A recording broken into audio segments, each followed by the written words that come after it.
6 seconds. That's all it took for the quiet janitor to become a weapon again. The first man's arm snapped before he could even touch my daughter. The second was unconscious before he hit the concrete. The third... He was the lucky one. He only got a shattered face. But as my little girl sobbed in my arms, I knew the real nightmare was just beginning. Because men like that don't work alone. And the man they work for, he doesn't send thugs, he sends motorcades. And right now, one is blocking every exit to this parking garage. If this story resonated with you, click subscribe and let me know in the comments where you're watching from, because tomorrow I will be giving you another story just as crazy as this one. You don't want to miss it. Now, let us begin. The scent of lemon disinfectant and old wax was Leo's incense, the steady swish-swish of his mop, a meditative chant. It was 10:37 p.m. The financial district's Titan Tower was a tomb of glass and steel, and he was its humble caretaker. His world was measured in these quiet rhythms, in the satisfaction of a smudge-free surface, and the weight of the key that would soon let him return to the only thing that truly mattered. He moved with economy of motion that revealed a body trained for much harder labor, yet each gesture was now softened. His hands, known for their brutal efficiency, were gentle as they polished the brass elevator doors, his reflection a gaunt, haunted ghost in the shiny surface. He was a man who had carefully filed down all his sharp edges, hoping to become harmless, hoping to fade away. His phone, a cheap, outdated model, buzzed in his pocket. He pulled it out, and the change was instant. The tension in his shoulders eased. The guarded stillness of his face broke into a smile so warm it seemed to light up the dim corridor. A little girl, no more than 7, grinned back at him from the screen, a gap where her front tooth used to be. The photo was his lock screen, his compass, his reason. "Just finishing up, sweetheart," he whispered into the silence, his voice rough from disuse. "Be home soon to check for monsters." He could almost hear her giggle. 53 floors above, in an office that seemed to float amongst the stars, Arthur Thorne felt nothing at all. His world was the hum of servers and the silent scrolling numbers on a bank of monitors. His throne was a leather chair that cost more than Leo's annual salary. His kingdom was a sprawling empire of data, security, and influence. Where Leo's life was defined by the small, tangible love for his daughter, Thorne's was defined by an immense, intangible control. He stood before the floor-to-ceiling window, a silhouette against the city's glittering grid. His hands were clasped behind his back, his posture ramrod straight. He didn't see the beauty of the night. He saw infrastructure, power grids, vulnerabilities. He saw a system to be managed. An aide, a young man in an impeccably tailored suit, stood nervously by the door. "The Singapore call has been moved to 7 a.m. your time, sir. The quarterly reports from the Berlin division are on your tablet. Is there anything else you require?" He didn't turn. "The personnel file for the new head of logistics. I want it on my desk by 8. "Of course, sir." The aide retreated, the door clicking shut with a sound of finality. Silence descended once more. Thorne's gaze drifted from the cityscape to his own reflection in the glass. He saw a man in his late 50s, hair silvered at the temples, face unlined because he refused to expend the energy on expressions of frivolity. He saw power. He saw precision. But in the quiet moments, in the deep hollow of the night, he also saw the emptiness. There were no crayon drawings on his refrigerator, no tiny, trusting hands to hold. There were only assets and liabilities. And for a fleeting second, he flickered to a single framed photograph on his vast, empty desk, a man with cold, capable eyes, a man who had once been his most valuable asset, a ghost. Leo clocked out with a sense of profound relief.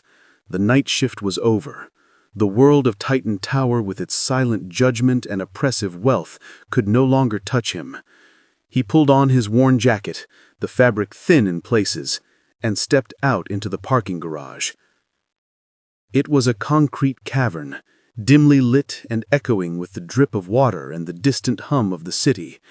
His beat-up sedan was parked in the farthest corner, a lonely sentinel.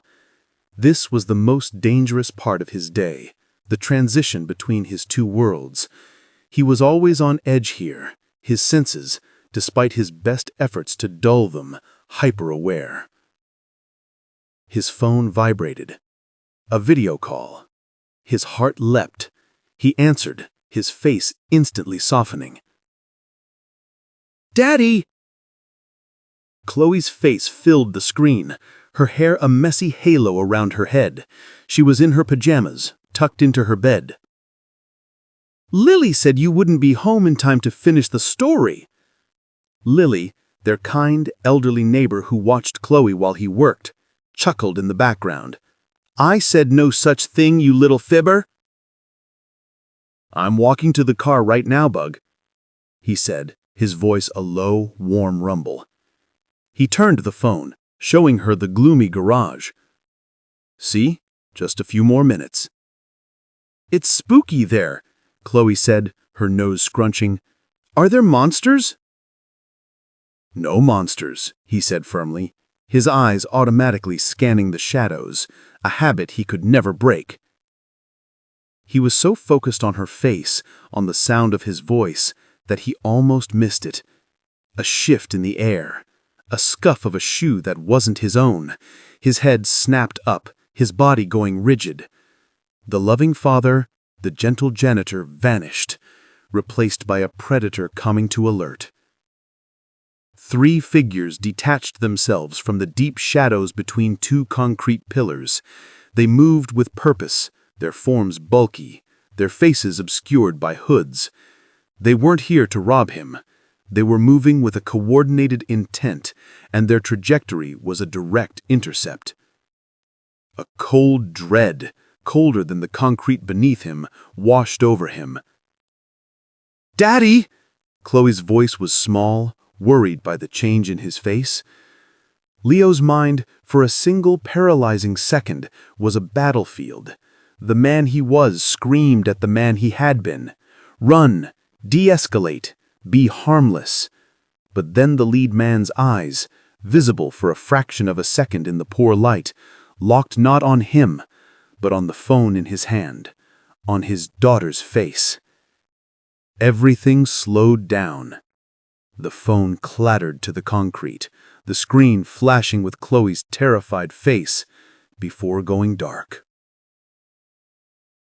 As the story begins, we see 2 very different forms of loneliness. What do you think is the one thing missing from Arthur Thorne's Life of Ultimate Power? Let me know your thoughts in the comments.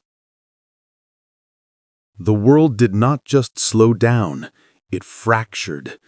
The scream, "Daddy, please stop them!" was not just a sound, it was a key, turning a lock deep within Leo's soul, unleashing a thing he had caged, starved, and sworn to forget. The loving father, the gentle janitor, was violently shoved into a tiny, dark corner of his own mind. What rose in his place was pure, unadulterated instinct, a predator awakened from a long-forced slumber. The phone clattered to the concrete. The lead attacker, a large man with thick shoulders, made his fatal error. He saw Leo not as a threat, but as an obstacle. He reached for him, a meaty hand aiming to grab his jacket and slam him against the car. He never made contact. Leo's body moved without conscious thought. It was a language his muscles remembered, a brutal poetry of physics and pain. He didn't throw a punch. He didn't need to. As the man lunged, Leo shifted his weight minutely, his left hand coming up to capture the reaching wrist, his right forearm smashing into the man's elbow joint from the opposite side. The sound was a sickening, wet pop, like a green branch snapping. The man's scream was cut short as Leo's forehead crashed into the bridge of his nose with a dull, final crunch. The man crumpled, a marionette with its strings cut. The second man, startled by the speed, hesitated for a half-second. It was all the time Leo needed. He dropped low, a sweeping kick taking the man's legs out from under him. As the man fell, Leo was already rising, driving his knee down into the man's sternum. The air left the attacker's lungs in a pained whoosh. Leo's hand, fingers rigid and precise, chopped once, hard against the side of his neck. The man's body went limp. 6 seconds. The first 2 were already gone. The third man was smarter, faster. He had a knife, the blade glinting under the sickly yellow garage light. He slashed in a wide, panicked arc, aiming for Leo's throat. Leo flowed backward, the blade missing by inches. He could see the wild fear in the man's eyes, the realization that they had been given dangerously wrong information. This was not a janitor. In the space of a single shared breath, Leo saw an opening. As the man overextended his thrust, Leo trapped the knife arm, twisting it in a vicious spiral that forced a scream from the man's lips and sent the knife skittering across the floor. He drove the man face first into the side of Leo's own sedan. The impact made the car alarm blare, a sudden, shrieking witness to the violence. A final, precise strike to the base of his skull, and the third man slid silently to the ground. Silence, except for the frantic bleating of the car alarm and the ragged, tearing sound of Leo's own breath. 6 seconds. It was over. The ghost in the machine had surfaced, done its work, and now stood trembling in the aftermath. Leo stared at the 3 broken forms at his feet. A cold, familiar numbness spread through him, followed by a wave of such profound self-loathing it nearly buckled his knees. What have you done? You promised. You promised her. You promised yourself. Then, the sound returned. A tiny, muffled voice. "Daddy! Daddy!" He dropped to his knees, his hands shaking so badly he could barely pick up the phone. The screen was cracked, but Chloe's face was still there, pale and terrified. "Chloe," I gasped, his voice a stranger's, rough and guttural. "I'm here, baby. I'm here. It's okay. They're sleeping." He forced the words out, trying to coat them in a calm he did not feel. His eyes darted around the garage, expecting more men, expecting sirens. His mind, the strategist's mind he had tried to bury, was already whirring. This was not random. They knew me. They knew about Chloe. You hurt them," Chloe whispered, her eyes wide with a fear that was now, horribly, directed at him. That look was a knife to his heart, sharper than any blade. I had to, Bug," he said, his voice breaking. "They were trying to take you. I had to keep you safe." He looked at his hands. They were clean. He hadn't thrown a single bloody punch, but he felt them dripping with the filth of his past. He had built a life of peace, brick by careful brick, and in 6 seconds, he had demolished it with the very hands that were meant to protect it. He had to move. He had to get home. He grabbed the keys from his pocket, his fingers slipping on the fob to silence the blaring alarm. As he did, his janitor's keycard fell out, clattering to the ground next to the face of the first man he'd neutralized. The company logo, a stylized T for Titan Tower, was stark against the white plastic, lying in a small, growing pool of blood. The 2 worlds, the one he had built and the one he had fled, had not just collided, they had bled into one another. And he knew, with a certainty that froze his blood, that the man in the tower, the architect of his old life, would already know. The ghost was out of the bottle, and it would not go quietly back in. The drive home was a blur of rain-smeared streetlights and a roaring, silent panic in his ears. Every shadow in the rearview mirror was a pursuing vehicle. Every pedestrian was a threat assessing his route. He drove with a hyper-awareness he despised, taking turns he didn't need to, his eyes constantly scanning, assessing, predicting. The ghost was fully awake now, and it was terrified. He burst through the door of his small, cluttered apartment, his chest heaving. The scent of home, of crayons and microwave popcorn, usually so calming, now felt like a lie. Lily, her face pale with worry, stood up from the couch. "Leo, good heavens, what's wrong? Chloe said there was—" "Where is she?" he interrupted, his voice too sharp. "She's in her room. She's shaken up, Leo." He strode past her, his movements still carrying the jarring, efficient energy of the fight. He found Chloe sitting on her bed, clutching her worn teddy bear, Mr. Bubbles. She flinched when he entered, just a tiny, almost imperceptible recoil, but he saw it. It felt like a physical blow.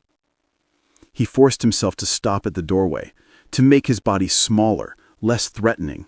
He knelt down, his hands open and visible. "Chloe," he said, his voice soft, a strained imitation of his normal tone. "It's okay. We're safe now." "You were so loud," she whispered, not looking at him. "I was scared, Bug. That's all.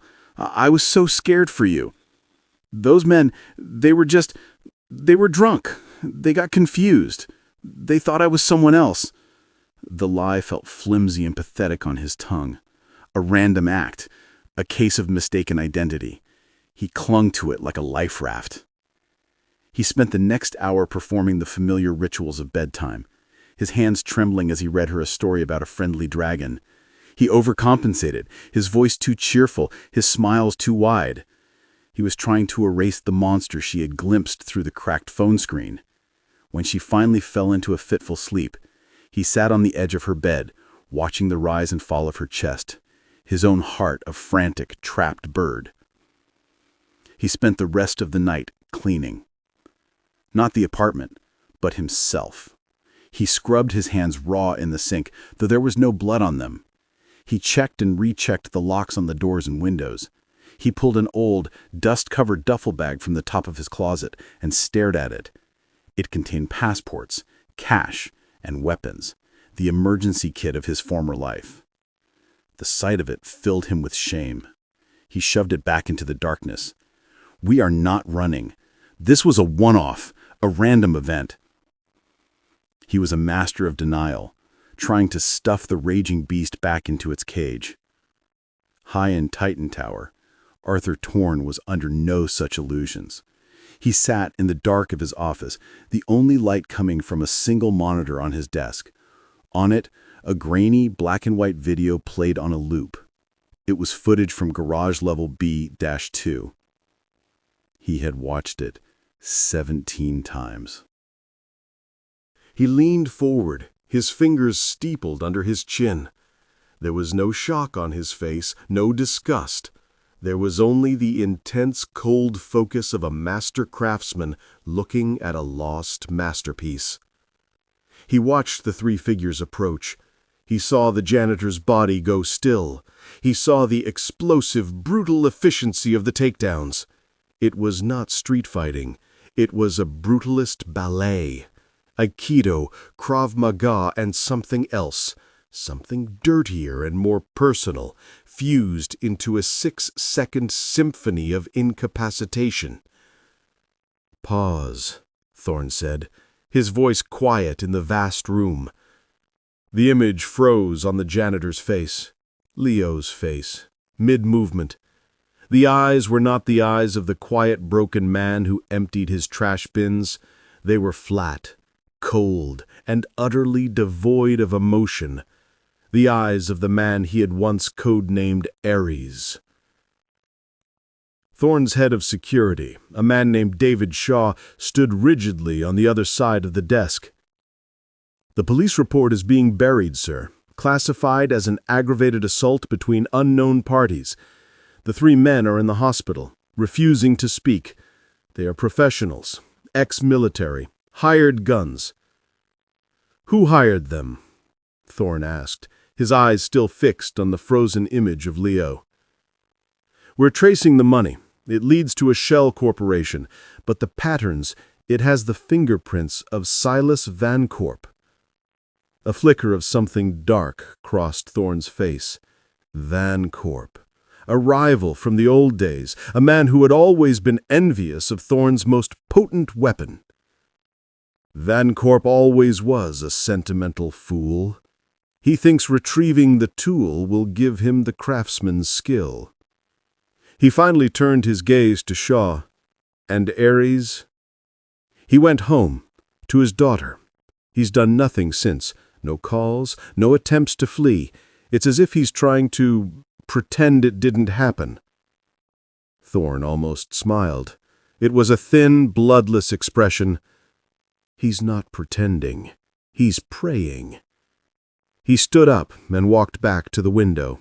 The city was beginning to wake up, the first hints of dawn staining the sky. He built a little life, David, a sand castle, and the tide has just come in.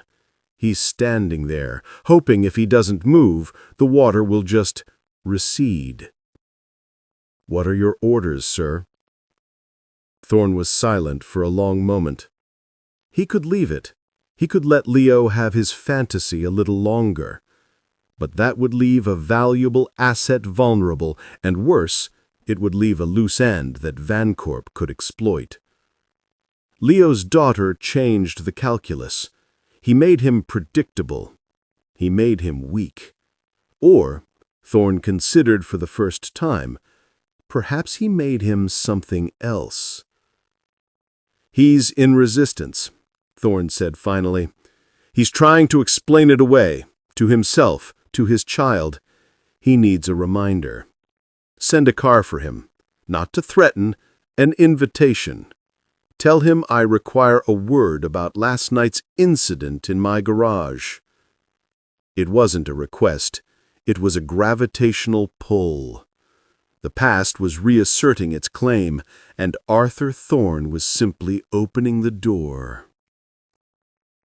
In this world of shadows and violence, a single father's love is pitted against the ghosts of his past.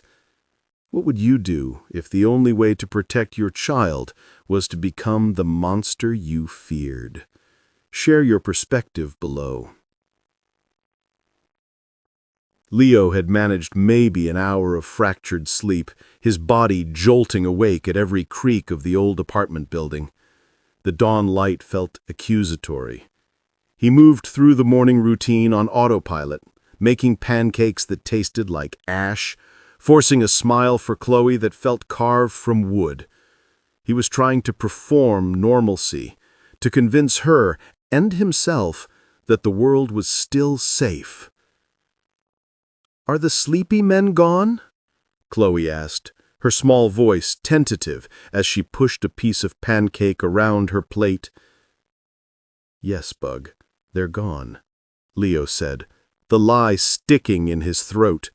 It was all just a big misunderstanding. He was cleaning the breakfast dishes, his back to the small living room window, when he saw it. A long black sedan, sleek and ominously silent, pulled up to the curb outside. It wasn't a police car. It was worse. It was a statement. The doors opened and two men in dark, impeccably tailored suits got out. They didn't look like government agents. They looked like executives. But their posture, their cool, scanning gazes, screamed a different kind of authority. His blood ran cold. The plate he was holding nearly slipped from his numb fingers. Thorne. He knew. Of course he knew. The tower saw everything. "Daddy? Who are those men?" A fist of pure primal fear clenched in his chest. Run, grab her, and run. The duffel bag, the passports. The ghost's solutions were immediate, violent, but the father knew better. Running now, in daylight, with Thorne's hounds already at the door, was a guaranteed way to lose everything. If he ran, he would be confirming he was still Ares, an asset to be retrieved or terminated. If he stayed, if he played the confused janitor, maybe, just maybe, he could still salvage this. The doorbell rang, a cheerful, mundane sound that was utterly dissonant with the terror flooding his system.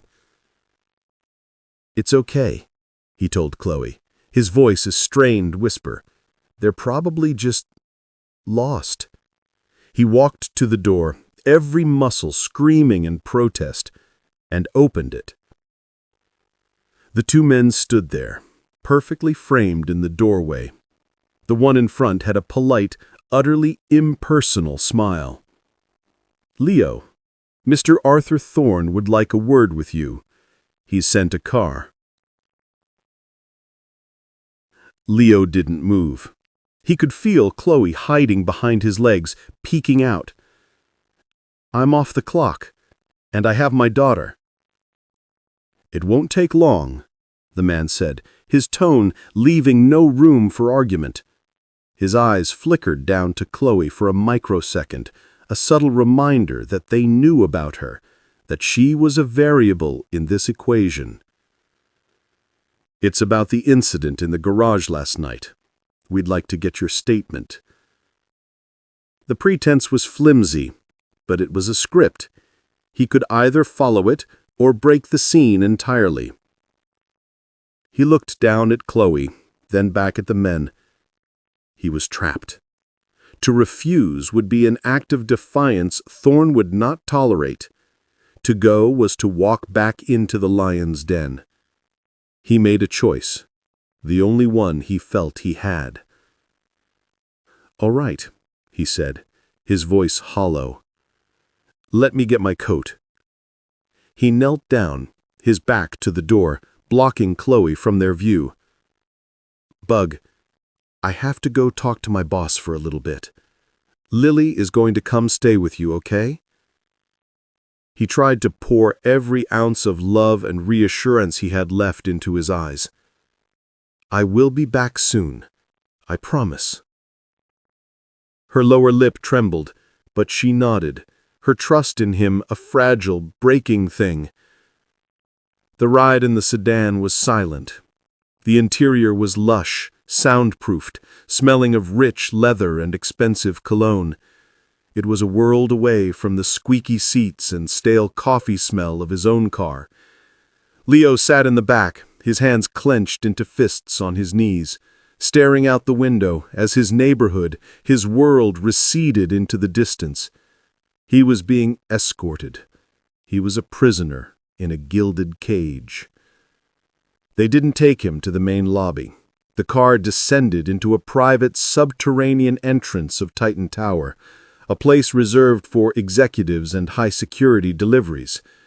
The elevator they ushered him into was paneled in polished wood and brass, with only one button, penthouse. It moved with a silent, unnerving speed that pushed his stomach down into his feet. Thorne was standing by the window, his back to Leo, as if he were merely observing the weather. He didn't turn as Leo was shown in. The two escorts melted away, the elevator doors whispering shut, leaving Leo alone in the vast, silent space with the one man he had hoped never to see again. He stood there, feeling small and grubby in his worn jeans and jacket, the scent of lemon disinfectant still clinging to him. He was an intruder in this temple of power, a ghost from a past life, dragged kicking and screaming into the present. Finally, Thorne turned. His gaze was calm, analytical, sweeping over Leo from head to toe, not with disgust, but with a kind of clinical assessment. "Leo," Thorne said, his voice even, filling the immense room without effort. "It's been a long time. I trust the car was comfortable." Leo said nothing. The forced proximity was complete. He was in the belly of the beast, and the beast was wide awake. The silence in the office was a physical presence, thick and heavy. Leo stood his ground, his posture rigid, a stark contrast to Thorne's languid, controlled stance by the window. He was a stray dog brought to the pound, trying to appear feral and unadoptable. Thorne gestured to a severe-looking leather chair facing the desk. "Sit." "I'd rather stand," Leo said, his voice rough. It was a petty defiance, but it was all he had. "Suit yourself." Thorne moved to his desk, not sitting, but leaning against it, crossing his arms. He was a man who never truly relaxed. "Your work last night was impressive. A little messy, but the core technique is still there. It seems some skills are like riding a bicycle." Leo felt a hot flush of shame and anger. "I don't know what you're talking about. They attacked me. I defended myself." "Defended is a generous term," Thorne countered, his tone dry.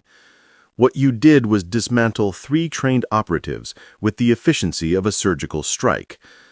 A janitor doesn't know how to shatter an elbow joint with a single motion. A janitor doesn't know the precise pressure point to render a 200-pound man unconscious without killing him." He paused, letting the words hang in the air. "But Ares does." The name was a punch to the gut. Leo flinched, the reaction involuntary. "That man is dead." "Is he?" Thorne's eyes were like chips of ice. "Because from where I'm standing, he just saved your daughter's life. The man you are now, Leo, the one who hides behind mops and bleach, would have gotten her taken or killed." "Don't you say her name," Leo snarled, taking a half-step forward, the ghost surging to the surface. "You don't get to say her name." "Why? Because I live in this tower? Because I didn't choose to raise a child in a 2-room apartment over a bodega?" Thorne's voice remained calm, which only made it more infuriating. "I am the only reason you're standing here and not in a body bag. The police report has been erased. Your incident has been contained for now." "Why?" Leo bit out. "Why would you do that?" "Because it wasn't random," Thorne said, his gaze unwavering.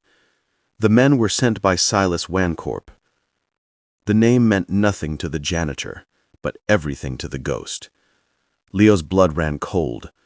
Vancorp, a rival from the old shadowy corporate wars, a man who dealt in industrial espionage, sabotage, and personal ruin. "He didn't want to kill you," Thorne continued, watching the recognition dawn on Leo's face. "He wanted to test you, to see if the stories were true. And when he saw the footage, he realized they were. He knows you're vulnerable now. He knows about the girl." Leo's bravado crumbled. The air left his lungs. He stumbled back and finally sank into the chair he had refused, his legs unable to hold him. "She's a target. Because of me. Because of what I was. She is all I have," he whispered, the words torn from a place of raw, ancient pain. He wasn't talking to Thorne anymore. He was confessing to the universe. After Elena? He couldn't finish her name. The memory of his wife, her laugh, the way the light caught her hair, was a fresh wound, even after all these years. Thorne was silent for a moment, a rare concession. Elena's death was a tragedy, a car accident. Leo snapped up, his eyes blazing with a grief so profound it was terrifying. "A car accident?" he repeated, his voice trembling with rage. "Is that what you told yourself? Is that how you sleep at night?" He leaned forward, his hands gripping the arms of the chair. "She was targeted, because of a job I did for you, because I was your Ares. They couldn't get to me, so they went for her. They ran her off the road on her way to pick up milk. Milk!" The truth, spoken aloud in this sterile room, was a desecration. The carefully constructed wall of random tragedy he had built for Chloe, for himself, shattered into a million pieces. "She was 6 weeks pregnant," he choked out. The secret he had buried with her now exhumed. We hadn't told anyone yet. The office was utterly still. Thorne had not known. This detail, this tiny, devastating fact, was not in any file. It was a personal, human loss that his calculations had never accounted for. For the first time, his impassive mask showed a hairline fracture. His jaw tightened almost imperceptibly. I left. Because I am a poison, Thorne, Leo said, his voice now empty, hollowed out. Everything I touch, everyone I love, gets destroyed. This life, this violence, it's a disease, and I infected her with it. I swore on her grave I would never be that man again. For Chloe, I have to be harmless. The word hung in the air between them. Harmless. A pathetic, impossible wish. Thorne looked at the broken man before him. He no longer saw just an asset. He saw a father, hollowed out by a grief Thorne could only intellectually comprehend. He saw the real human cost of the wars he waged in boardrooms and back alleys. The ghost of Elena and the unborn child now stood in the room with them. The mystery of the attack was solved, but a deeper, more personal conflict had just been unearthed. The battle was no longer just about Leo's skills, it was about his soul. The silence that followed Leo's confession was different from the tense quiet that had preceded it. This was a heavy, respectful silence, the kind that follows a sacred rite. The air itself seemed thick with the ghosts of a wife and a child who never was. Thorne turned away from Leo, walking back to the window. The city below was bathed in the hard, clear light of mid-morning, but he didn't seem to see it. He was looking inward, recalibrating.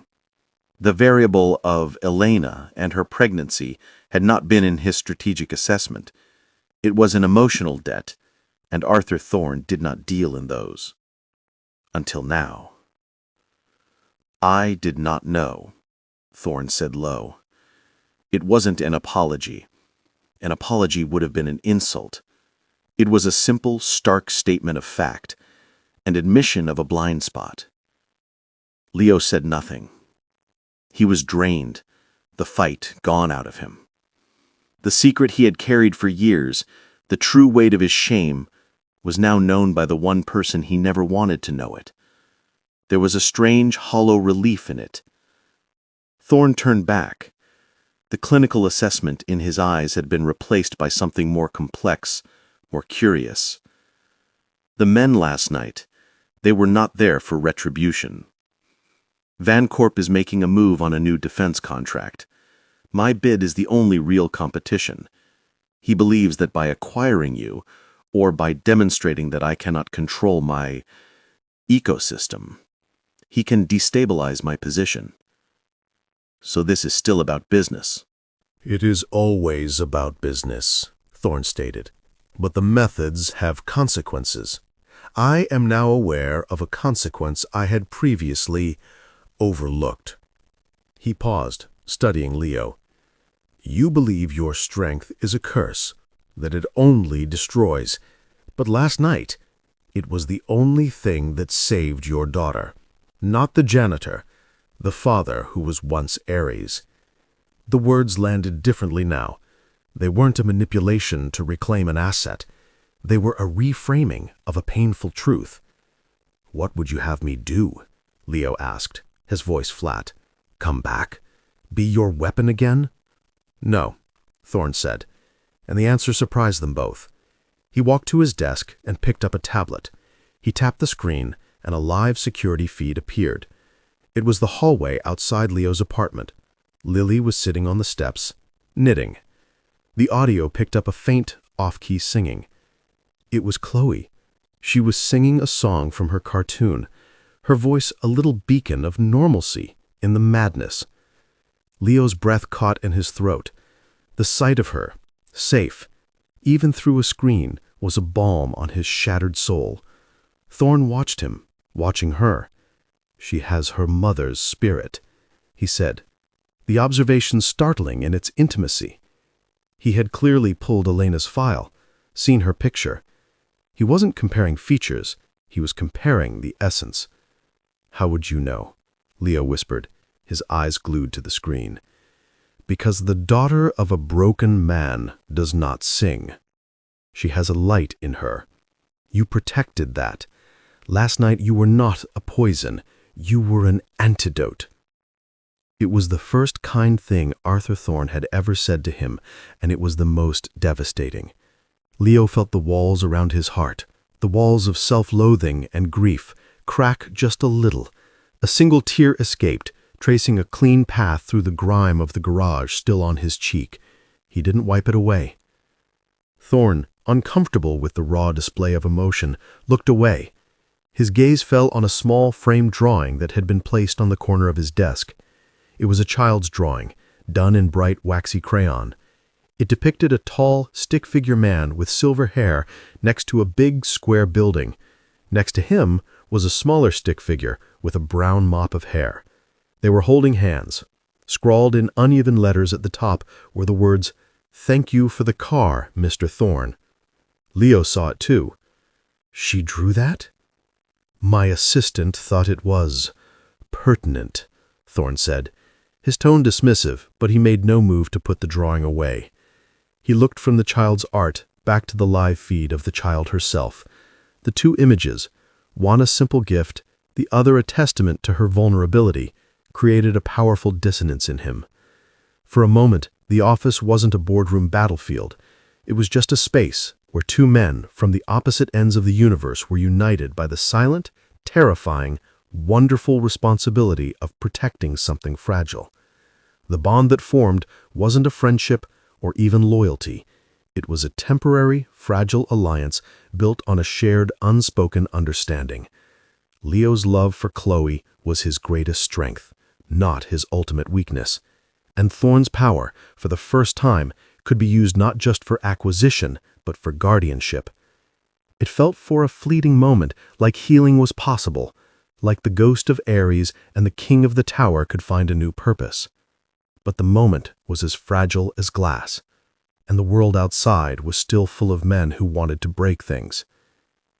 The fragile truce lasted precisely 47 minutes.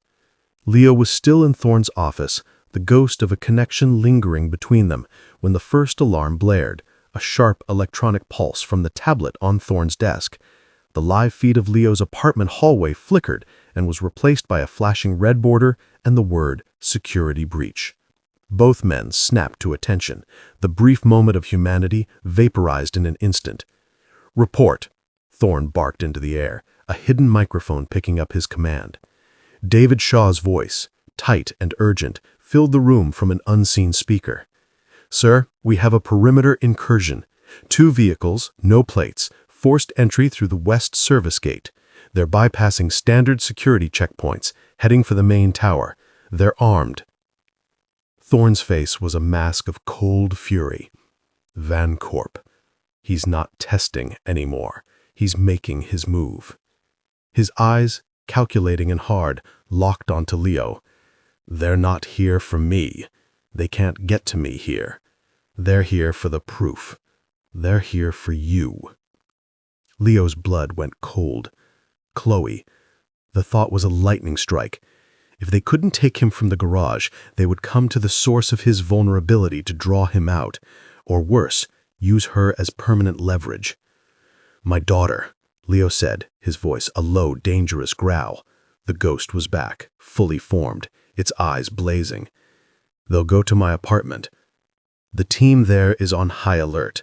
They will protect her," Thorne stated, his focus already on the larger battlefield. He was looking at a schematic of the building that had appeared on his main monitor.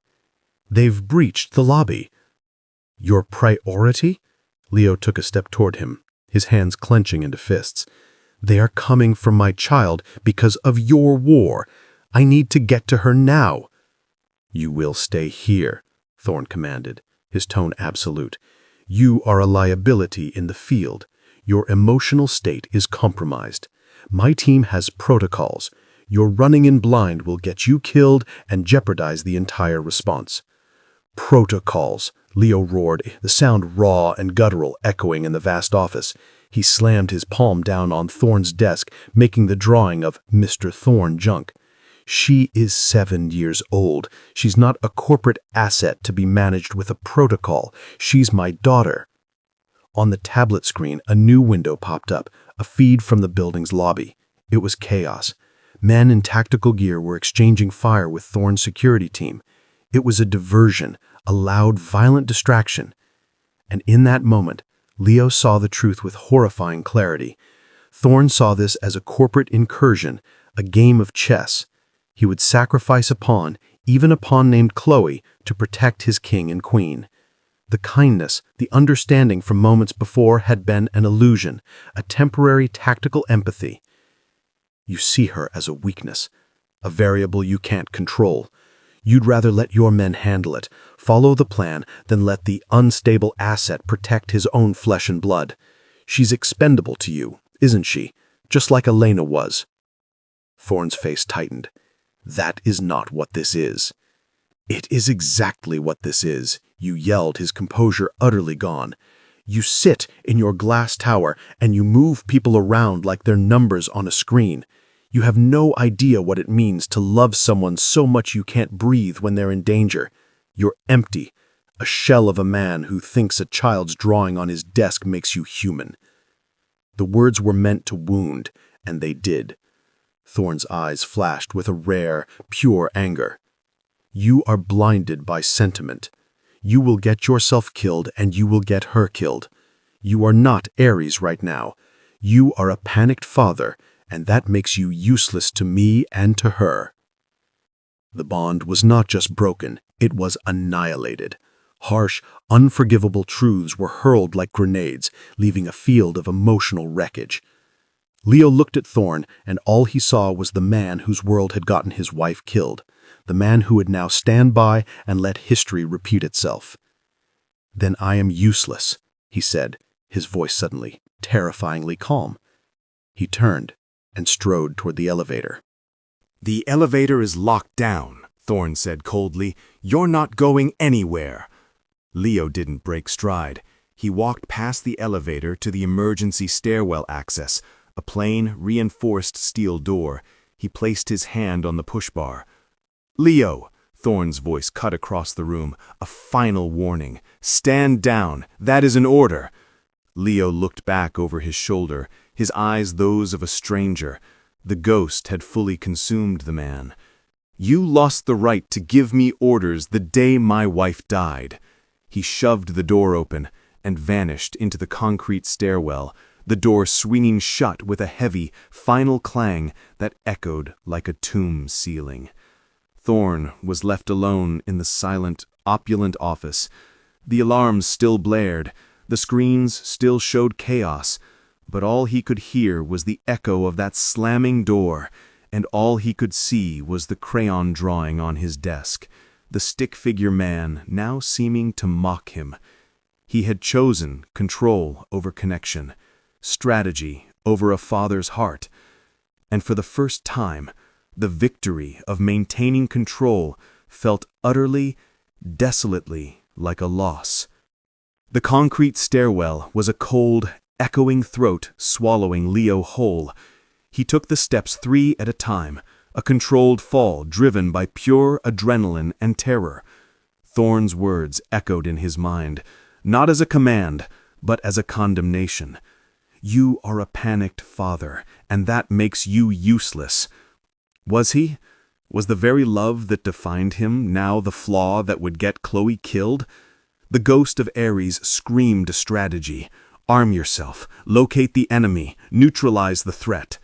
But the father's heart was a frantic beating drum. Find her, hold her, get her out.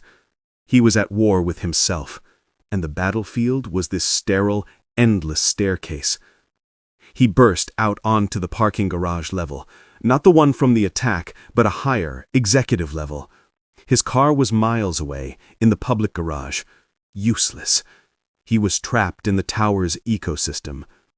He saw a black sedan, identical to the one that had brought him here, parked in a reserved spot. The driver was standing by the door, tense, listening to the distant sounds of the lobby firefight through an earpiece. The ghost saw a solution. The father recoiled. Take the car. You need the speed. It's just a tool. It's stealing. It's violence. It's what he would do. He stood frozen in the shadows, torn between two worlds, two selves. To save her, did he have to become the monster he feared? Thorne's cold logic asserted itself. Sentiment will get her killed. A new, terrifying thought emerged. What if the only way to be the father she needed was to fully accept the monster he was, not as a curse, but as a shield? His eyes hardened. The internal war found a brutal, painful armistice. He would not be Ares, the mindless weapon, nor would he be Leo, the helpless janitor. He would be something new, the Guardian, and the Guardian would do whatever it took. He moved. In a few swift, silent strides, he was behind the driver. It wasn't the brutal violence of the garage.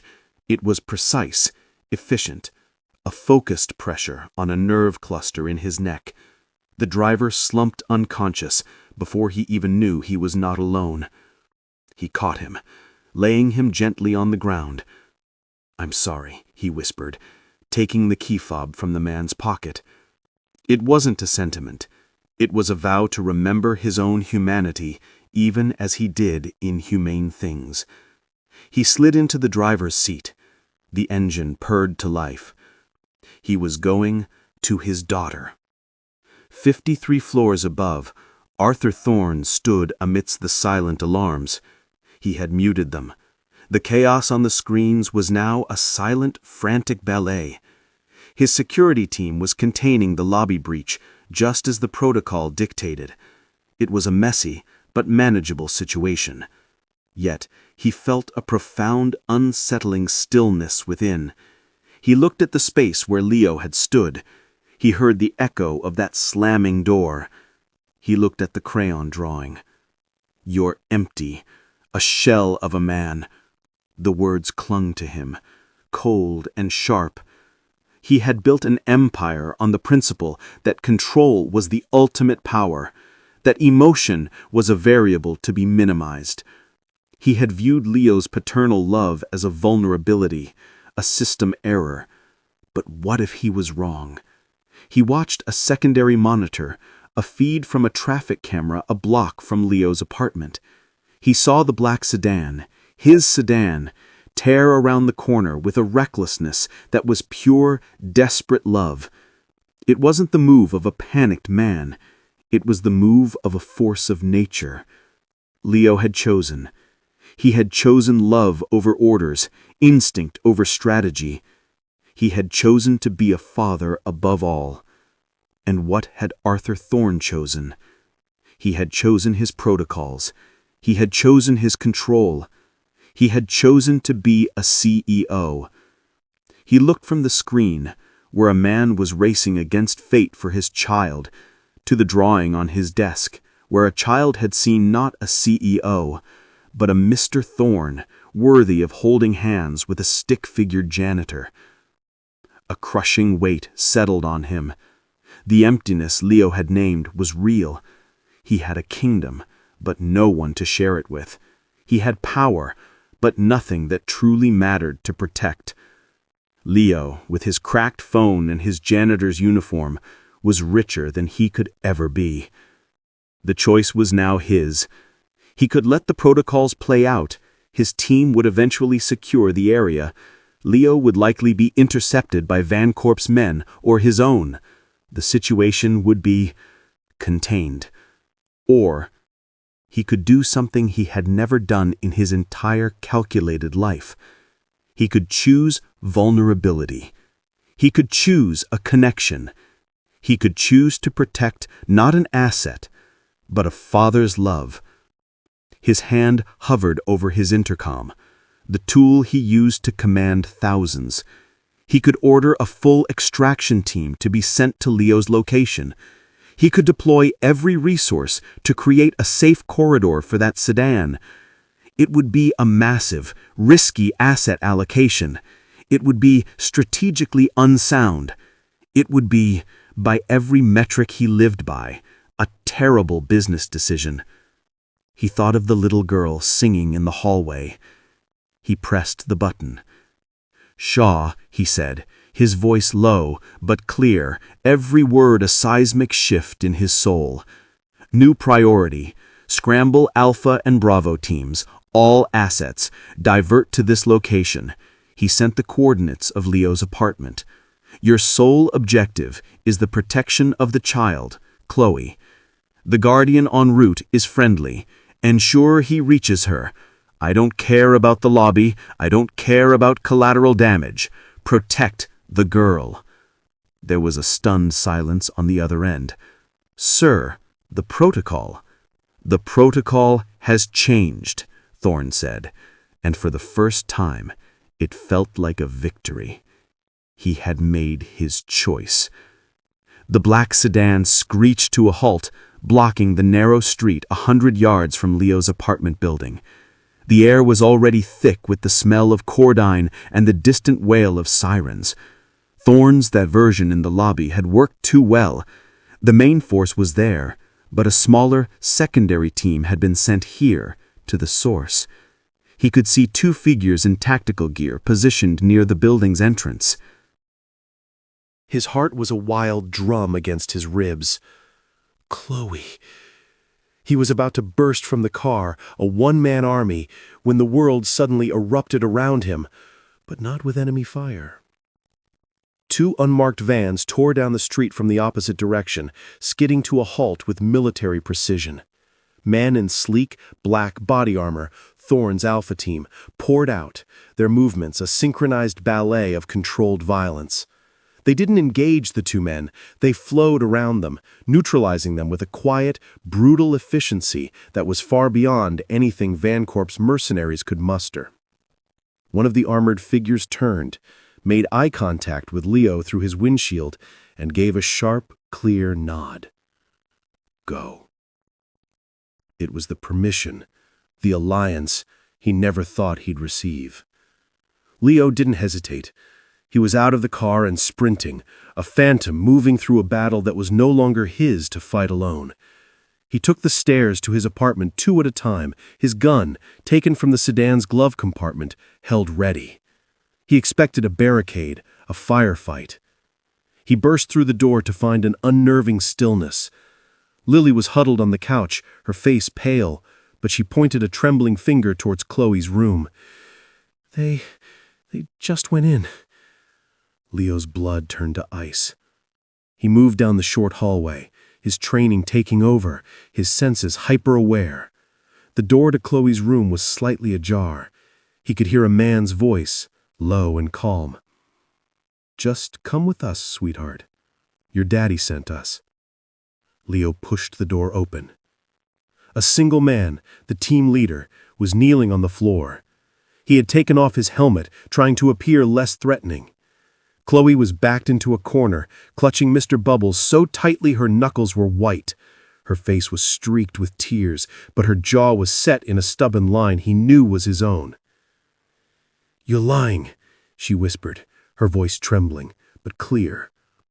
"My daddy wouldn't send you. You're one of the spooky men."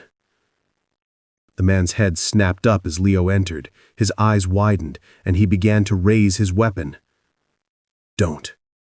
Leo's voice was quiet, but it filled the small room, layered with the absolute, terrifying certainty of a father defending his child. It was not the voice of Ares. It was something more primal. "You can tell Vancorp he failed. You can walk out of here, or you can die in a little girl's bedroom. Your choice." The man froze, his eyes darting from Leo's unwavering aim to the defiant child in the corner. He saw no bluff. He slowly lowered his weapon to the floor and stood, backing away with his hands raised, before quickly retreating from the apartment. The moment he was gone, the strength left Leo's body. He dropped to his knees, the gun clattering to the floor, no longer needed. "Daddy!" Chloe cried, and she launched herself into his arms. He caught her, crushing her to his chest, burying his face in her hair. He breathed her in, the scent of strawberry shampoo in childhood, and felt the last remnants of the ghost within him settle, not vanishing, but finally, truly, standing down. He wasn't holding her as a weapon seeking absolution, but as a father, finally whole. "I told him you would come," she sobbed into his shoulder. "I told him." "I will always come for you, Bug," he whispered, his own tears mingling with hers. "Always." A week later, the silence in Thorne's office was comfortable. The city at night was a blanket of stars below them. Leo stood before the desk not as a supplicant or a prisoner, but as an equal. Chloe was with Lily, safe, a detail Thorne had personally assured. Vancorp's company is facing federal indictment for corporate espionage and domestic terrorism. His assets are frozen. The threat has been neutralized. He closed the file and looked at Leo. Permanently. "Thank you." The words were simple, but they carried the weight of a life saved. Thorne nodded once. He gestured to a small, elegant box on his desk. "This is for you. A severance package. It contains enough for you to disappear. A new identity. A new life. Somewhere far from here. You can be just a father. No ghosts." Leo looked at the box. It was everything he had wanted for years. The ultimate escape. The final victory for the janitor over Ares. He reached out, picked it up, and then set it back down, pushing it gently across the desk toward Thorne. Thorne raised an eyebrow. "No?" "The man who needed to run died in that garage," Leo said, his voice steady. "The ghost and the janitor, they made peace. I'm not Ares, and I'm not just a janitor." He met Thorne's gaze. "I'm Chloe's father. And this is our home." Thorne studied him for a long moment, a flicker of something akin to respect in his eyes. "And what will you do?" "I'll keep my job. It's honest work. And I'll raise my daughter." He paused, a new, quiet confidence in his stance. "But if you ever need consultation on how to make this tower truly safe for the people in it, my rates are reasonable." It wasn't an offer of servitude. It was a partnership proposal. The Guardian offering his expertise to the king, not as a subject, but as a free man. A genuine, almost imperceptible smile touched Thorne's lips. It was the first real one Leo had ever seen. "I will keep that in mind." He picked up the crayon drawing from his desk, looked at it for a moment, and then carefully placed it back in its spot of honor. "She starts at the Oakwood Academy next month. It's the best. A full scholarship, of course." It wasn't a payment. It was a gift, an act of unexpected love. Leo felt a lump form in his throat. He nodded. There were no words adequate for that. He turned to leave. As his hand touched the elevator call button, Thorne's voice stopped him. "Leo." He turned. Thorne was standing now, his hands behind his back, looking every bit the CEO, but his eyes held a new warmth. "The next time she draws a picture, I wouldn't mind seeing it."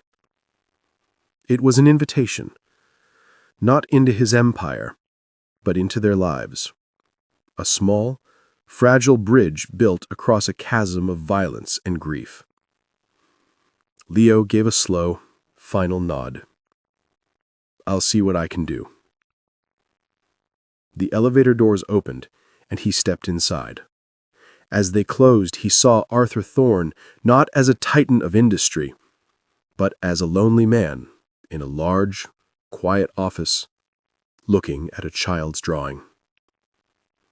He walked out of Titan Tower not as a fugitive, but as a man who had finally come home. The past was not erased, but it was integrated. The love for his wife was a cherished memory, not a chain. The love for his daughter was his strength, his anchor, and his future. He had not found a victory or a reunion in the traditional sense.